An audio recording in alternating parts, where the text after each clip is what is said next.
Hi hello welcome to raise world of colours. കുറേ കാലത്തിന് ശേഷമുള്ളൊരു വ്ളോഗാണ്.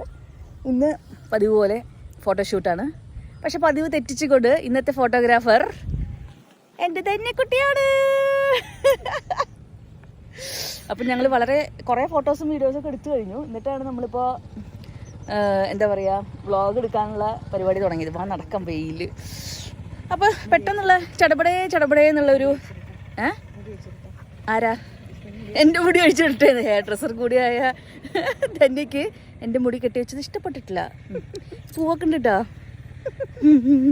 എല്ലാം വളരെ ചടപടേ ധന്യവിടെ.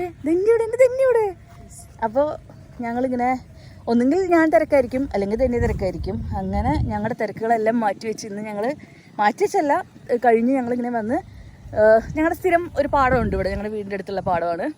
അവിടെ വന്നിരിക്കുകയാണ്. അതിമനോഹരമായ പാടമുണ്ട്, നല്ല കൂനമുച്ചി ഭാഗത്ത്. അപ്പോൾ ധന്യയുടെ ഫോട്ടോസ് ഞാൻ എടുക്കുമ്പോൾ ധന്യ സമ്മതിക്കണില്ല. അതൊക്കെ അവർ വലിയ പ്രൊഫഷണൽ ഫോട്ടോഗ്രാഫേഴ്സിനെ കൊണ്ട് എടുപ്പിക്കുള്ളൂ എന്നാണ് പറയുന്നത്. എന്ത് ചെയ്യാനിഷ്ടാ. ഇന്നത്തെ എൻ്റെ കോസ്റ്റ്യൂം എന്ന് പറഞ്ഞിട്ടുണ്ടെങ്കിൽ കോസ്റ്റ്യൂമൊക്കെ അവസാന നിമിഷത്തിലാട്ടാ ഞാൻ ഡിസൈഡ് ചെയ്ത്. തന്നെ 2-3 ദിവസം കൊണ്ട് ചോദിക്കണം എന്താ ഇടണേ ചോദിക്കുമ്പോൾ എനിക്ക് ഷൂട്ടുണ്ടായിരുന്നു. അതിൻ്റെ കൂട്ടത്തിൽ എനിക്ക് കുറച്ച് വയ്യായി ഉണ്ടായിരുന്നു. അപ്പോൾ എനിക്ക് സത്യം പറഞ്ഞാൽ ഒന്നും എടുക്കാനും. അപ്പോൾ ഈ ബ്ലൗസ് സ്റ്റിച്ച് ചെയ്യാൻ കൊടുത്തിട്ടുണ്ടായിരുന്നു ട്രിവാൻഡ്രത്ത്. അപ്പോൾ സുരേഷ് ഏട്ടൻ എന്നാണ് പേര്. സുരേഷ് ഏട്ടൻ എനിക്ക് അയച്ചു തന്നു ലാസ്റ്റ് നിമിഷത്തിൽ. അപ്പോൾ അതുകൊണ്ട് ഇതിന് മാച്ചായ ഒരു സെറ്റുമുണ്ട്.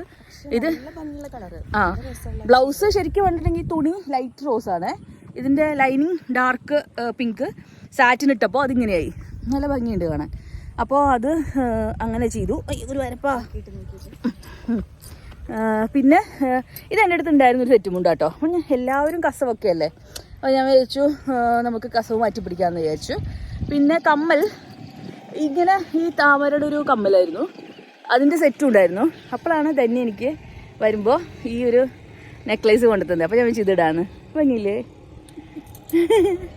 പിന്നെ ഇവിടെ മുകളിലിടുന്ന കമ്മൽ വീണ തന്നെ. അങ്ങനെ അത് പിന്നെ മേക്കപ്പ് തന്നെ വരാൻ കുറച്ച് ലൈറ്റ് ആയിട്ടാ. അതുകൊണ്ട് ഞാൻ ഉള്ള സമയം മൊത്തം ഇരുന്ന് മേക്കപ്പ് ഇട്ടു. അതുകൊണ്ട് വളരെ ലൈറ്റ് മേക്കപ്പ് പ്രതീക്ഷിച്ചിരുന്ന ഞാൻ ഇട്ടിട്ടിട്ടിട്ടിട്ട് പക്ഷെ നല്ല ഭംഗിയായിട്ടാണ് ആ ഒരു കളർ ഷേപ്പ്. നല്ല സൂര്യൻ്റെ ഒരു വെളിച്ചത്തിൽ ഇങ്ങനെ ഒരു ധന്യക്ക് എന്നെ ഭയങ്കര ഇഷ്ടമാട്ടോ. അതുകൊണ്ട് തന്നെ എപ്പോഴും പോസ്റ്റ് മുടിയൊക്കെ ഉണ്ടല്ലോ പാറി പറന്നിട്ട് ആകെ അലമ്പായി. ഇനി നമുക്ക് വണ്ടിയിൽ പോയിട്ട് ഒന്ന് ചീവൊക്കെ ചെയ്തിട്ട് മതി. പിന്നെ ഞങ്ങൾ ഇപ്രാവശ്യം ഫോർ എ ചേഞ്ച് ഞങ്ങൾ ചിപ്സ് കഴിക്കണ വീഡിയോ ഒക്കെ എടുക്കാൻ പോകുന്നുണ്ട്. കാണിച്ചു തരാട്ടാ. അമ്മ ഇന്നലെ മേടിച്ചോണ്ട് ഇനിയിപ്പോൾ ബാക്കി കൊണ്ടുവരുമോ നിങ്ങൾ എന്നൊക്കെ ഞാൻ പറഞ്ഞു അറിയില്ല എന്ന് പറഞ്ഞിട്ടുണ്ട്. ദുർഘടം പിടിച്ച പാതയിലൂടെയാണ് സഞ്ചാരം. ഇത് കൂടെ ഞാൻ വരണേ ഇനിയിപ്പോ.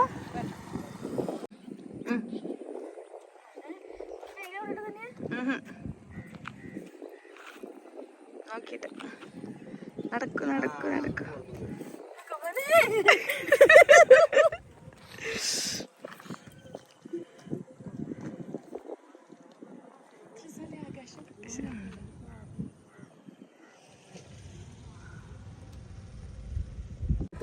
ക്യാമറ വുമൺ എന്നെ ഇവിടെ ഇരുത്തിയിരിക്കുകയാണ്. ഇനി ഇവിടെ എണീക്കണത് എങ്ങനെയാണെന്ന് എനിക്കും ദൈവത്തിന് മാത്രമേ അറിയുള്ളൂ. ആരുടെങ്കിലും സഹായം നേടേണ്ടി വരും. തന്നെ പിടിക്കില്ലേ ചിലപ്പോൾ. പതുക്കെട്ടാ വീടരുത്. തന്നെ എൻ്റെ ഏറ്റവും ഫസ്റ്റ് ഫോട്ടോഷൂട്ട് ഞങ്ങൾ ഈ പാടത്ത് വെച്ചെടുത്തത്. ഇപ്പോൾ ഇതാണ് സുനിൽ സ്നാപ്പ്. നല്ല ഫോട്ടോസായിരുന്നു അന്ന്. പക്ഷെ രാവിലെ വന്നത്. നമുക്ക് ഇവിടെ നിന്ന് അങ്ങോട്ട് പോവാം അല്ലേ.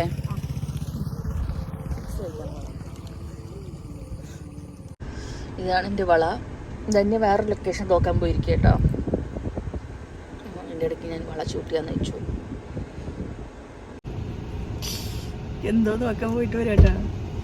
കിട്ടിയോ വല്ലത് ഭംഗിയുണ്ട്. പക്ഷെ രശ്മിനെ കഷ്ടപ്പെട്ട് കൊണ്ടുപോകാനൊന്നുമില്ല. ഞാനില്ല. പട്ടികളെ നിറച്ച് എനിക്ക് പേടിയാ. അത്യാവശ്യം നല്ലതൊക്കെ കിട്ടിയിട്ടില്ല തന്നെ. നമുക്ക് നിർത്താം. വിശക്കുണ്ട്. ആയിക്കോട്ടെ. അതുപോലെ ഉണ്ട് അവിടെ. ഇതേ ഒരു നോർമൽ കമ്മലാട്ടോ. പക്ഷെ ഞാനിവിടെ ഇങ്ങനെ ഇട്ടിരിക്കുക.